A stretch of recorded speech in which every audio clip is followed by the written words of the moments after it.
Hello. Okay, let's talk about dipole-dipole forces. Okay. So this is the most common force, I would say. It occurs in polar molecules. So if a molecule is polar, this will be definitely the strongest force, dipole-dipole forces. So in polar molecules, we have the electronegativity difference, which causes partial charges in the molecules to develop. So we talked about this in the last chapter.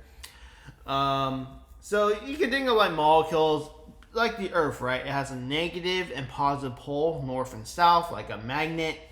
So molecules definitely have this. And if you ever seen some of those experiments where they bend water, and that's because water is polar. So if you bring something of the opposite charge in water, you can actually orient the water to kind of be polarized towards said object. So really cool thing, and proves the existence of charge distribution in the molecule. Okay.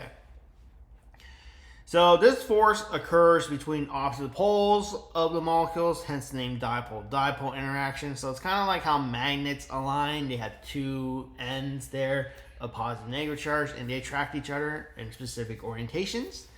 So the stronger the dipole moment, the more polar a molecule is. So on Wikipedia, you can look up these dipole moments. They're usually in terms of a unit called debye, based on the scientists who coined the term. Okay, so it's a weak interaction. So it's an intermolecular force. So it's going to be the weakest, one of the weakest attractive forces other than chemical bonds. Okay. So it doesn't take much energy to pull molecules apart, so that's why you can evaporate certain molecules more easily because their dipole is less than some other molecules, such as water. Water is notoriously hard to evaporate. Okay, here's an example. Acetone molecules, or, the molecules found in nail polish remover, because acetone is a very good solvent for dissolving, like, all those acrylic like nail polish stuff like that. Okay. So it's polar, and it's also organic, so it can dissolve non-polar molecules but also polar molecules. Acetone is readily soluble in water, so usually it's formed as a solution. Okay. So this dipole moment has mu there, the Greek letter mu, and that represents the dipole. So 2.88 letter D for debye, that represents the strength of the dipole, and so that's pretty polar there. Okay, but don't worry about the numbers here. What we should be able to do is assign the polarity based on the atoms in the molecule. So in here, acetone is aligned here with its partial negative and partial positive. So please note that these are not formal charges. These are partial charges. So to be able to assign partial charges, you should just look at the electronegativity of each atom, and then the atom that's less electronegative will be the partial positive, and then the more electronegative element, partial negative. But we can only assign these for structures that have a suitable electronegativity difference. So usually it's carbon and oxygen, carbon and halogen, or hydrogen and an electronegative element. So you see there, the acetone molecules, they can line up pretty neatly here, and that's how they arrange themselves in the liquid, and that's why it's harder to separate molecules in the liquid than from a gas, because the gas molecules, there's literally no intermolecular forces. Okay. All right, so the polar bond here is the CO bond. So that double bond gives the polarity of these molecules, and you can kind of look at the same trend for a number of other molecules too to differentiate these forces here. Okay, let's move on. All right, so that's dipole-dipole. The forces are going to be present in the molecule, and they're going to attract each other. Now let's talk about dipole-induced dipole. So these are molecules. This is the force that occurs between a molecule that is nonpolar and a molecule that is polar, such as carbon tetrachloride, which is nonpolar, right, because it's symmetrical, like we talked about in the last chapter, And then acetone, it's symmetrical, but the dipoles are not in opposite directions, so that's why it's polar. Okay, so what happens if we mix these two? Well, it turns out they actually form a solution because they interact. The polar acetone molecule can cause so imagine this symmetrical electron cloud around carbon tetrachloride on the left. If I put acetone near it, it's going to distort the electron cloud and cause the electron cloud to become partially negative and partially positive, as you can see in these two drawings here, one I made and one provided in a textbook. And you see here, now the electron cloud's distorted, where at one part of the molecule, the electrons have been kind of pulled away towards one side, and that allows, hold on here, I activated Siri, let me close that, sorry. So once you distort the molecules here, it forms this what we call an instantaneous dipole moment. And then now chloroform, which originally didn't have a dipole, now has a temporary or instantaneous dipole caused by the attractive force with acetone. You see the acetone molecule there? It's going to line up the partial negative, partial positive. That's going to be an interaction here. So what this does is it causes the attractive force, and this causes the electrons to move to one side of the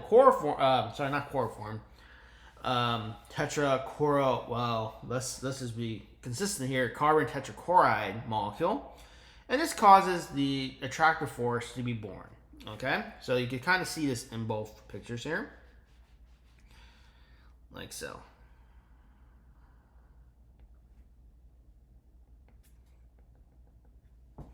Okay, so that's how kind of the dipole-induced dipole works. So this is a weaker intermolecular force than dipole-dipole, and that's because one of the molecules doesn't have a dipole, so it's not as strong. So it's easier to kind of break this kind of force up. Okay?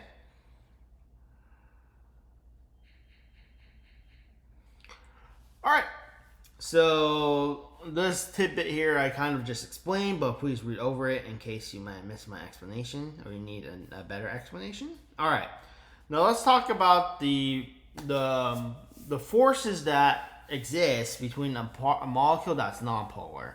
For example, bromine has no dipole, and therefore neither has a dipole-dipole nor dipole-induced dipole forces. But bromine is a liquid, so why is that? How is that possible? We would think bromine is a gas.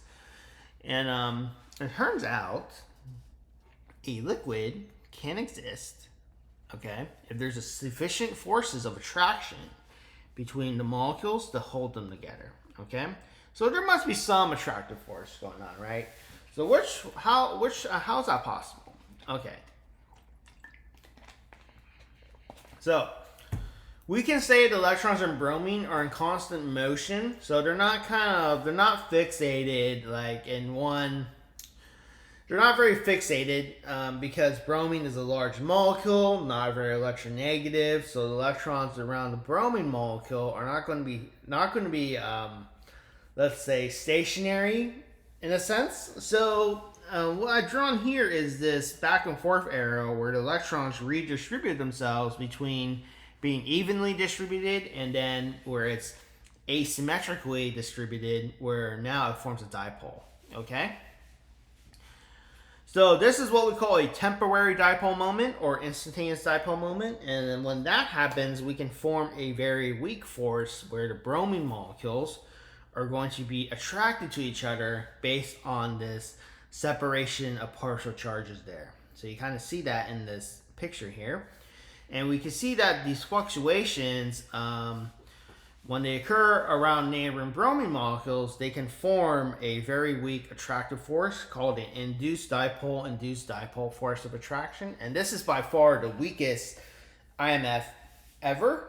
So these only occur between nonpolar molecules, and it explains why some nonpolar molecules are liquids, just like, gasoline. Even though octane is not very polar, why is it a liquid? And that has to do with these kind of induced dipole forces, okay?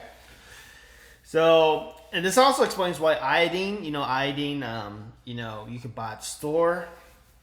It's a solid and not a gas.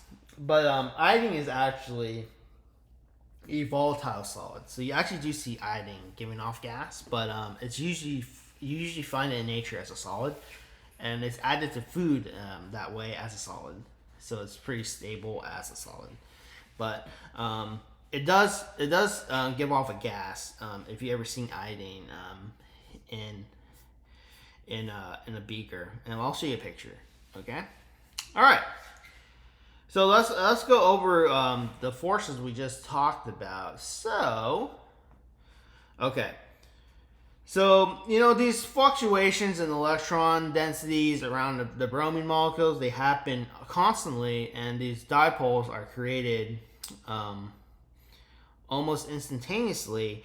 So we call these London dispersion forces. So if everyone heard about that, those are the intermolecular forces.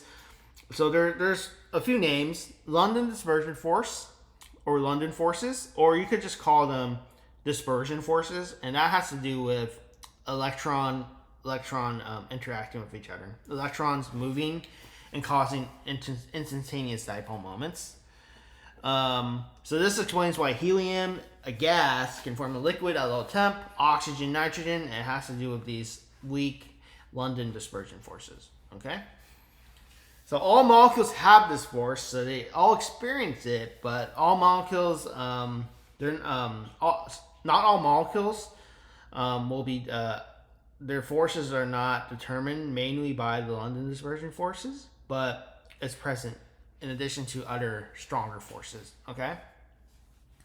So this only happens when molecules get close together, so that's why it forms between solids and liquids, sometimes at low temperatures, okay?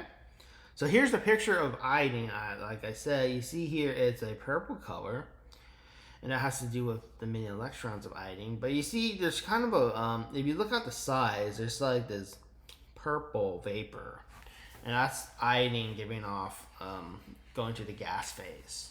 So it's actually, it has a very high vapor pressure, and that's because iodine, the boiling point of iodine, it's a very volatile substance, volatile solid. That means it has a very high gas pressure associated with it. So iodine's kind of unique in that way.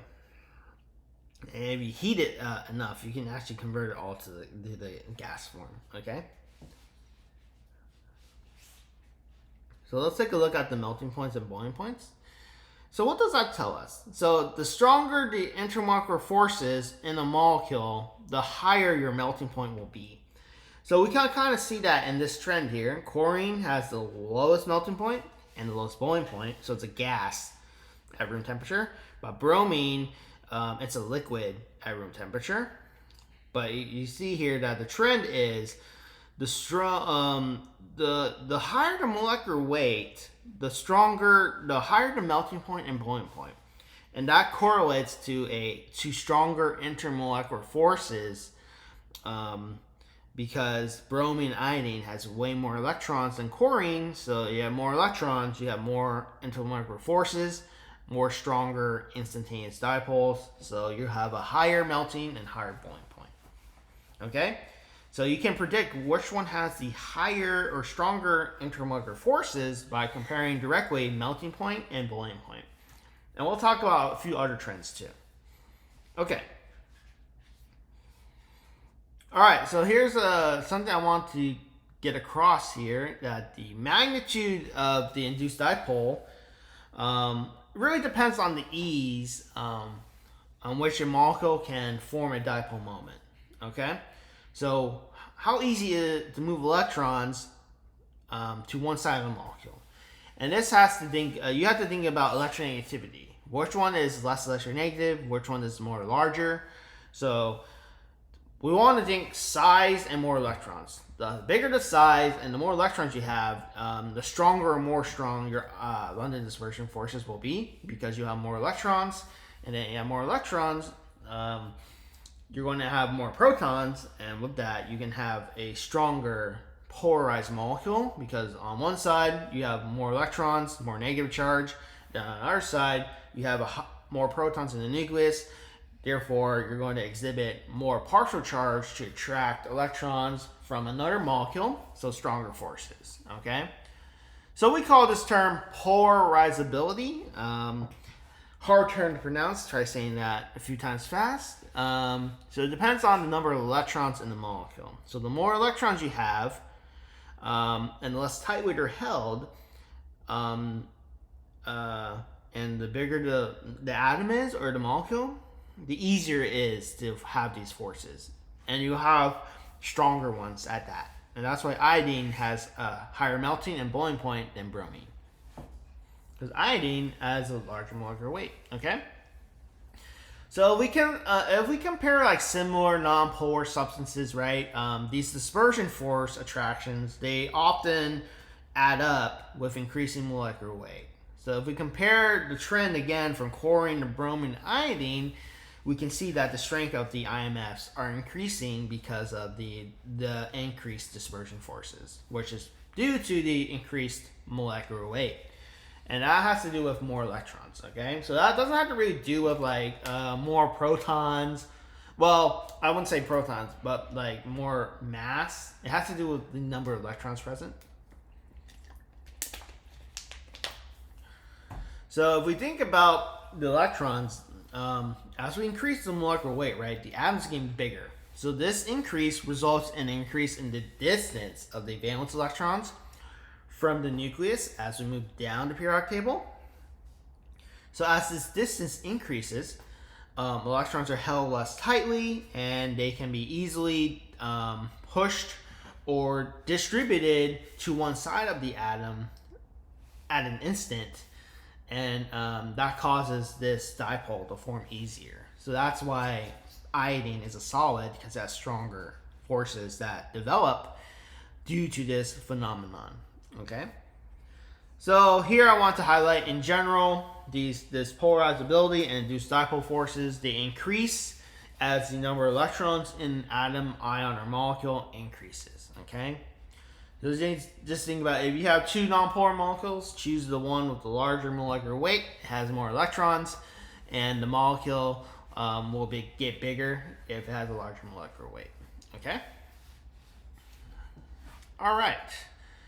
Let's start talking about shapes of molecules and how that influences attractive forces. So you might think, oh, okay, so if we have two molecules with the same chemical structure, or chemical compound, or chemical formula, they should have the same intermolecular forces, right? Because they have the same number of atoms and the same weight.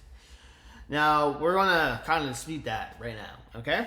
So the magnitude of what we've been talking about, induced dipole forces, they're also dependent on the shape of the molecule. So let's compare three compounds of the same molecular weight. I've drawn them down here, but let's first talk about it. So let's go to structure A. So there are three isomers of this compound, C5H12. This is a alkane. So first we have N-pentane, which is a linear molecule. Okay, so it's cylindrically shaped N-pentane. So neopentane, isopentane. So let's look at, then as we go down, right, we see that it's no longer linear, until at one point it's all branched in neopentane. And then isopentane is where we take one methyl group and move it to the next carbon atom. So if we look at the intermolecular forces here, we see that the linear chain forms these cylindrical kind of like intermolecular forces of these molecules, and you see how they kind of have more surface area because of their shape, right? So just like I said here, the cylindrically shaped N-pentane molecules, they can approach each other along their entire length, so they have more surface area. So there's more surface area, so you're going to have stronger attractive forces if you have more opportunities to interact. So the more surface area means more contact, okay? So if we look at these interactions in neopentane, we see here that there's not much point of contact because the molecule shape is very cylindrical, and it's very kind of like kind of too crowded. So it's it can only interact based on the point of contact. So it looks like there's only a few ways that these neopentane molecules can interact due to their shape. So they can't really pack well in the liquid state or in the solid state. And that's why their boiling point goes down here. And you see how the boiling point naturally decreases from 36 to 27.8. And it's really pronounced in neopentane where it's 9.5. So that's kind of, it's a gas at room temperature, whereas pentane is a liquid. So that's kind of strange, but it has to do with the size of these molecules and how they interact and on the particle level here. Okay, so they don't have as much surface area. Okay, and they have, therefore their dispersion forces are smaller and they're going to be weaker. So it's easier to evaporate or have a lower boiling point. Okay, so more surface area equals stronger intermolecular forces. So this is true for also melting solid into a liquid, and also for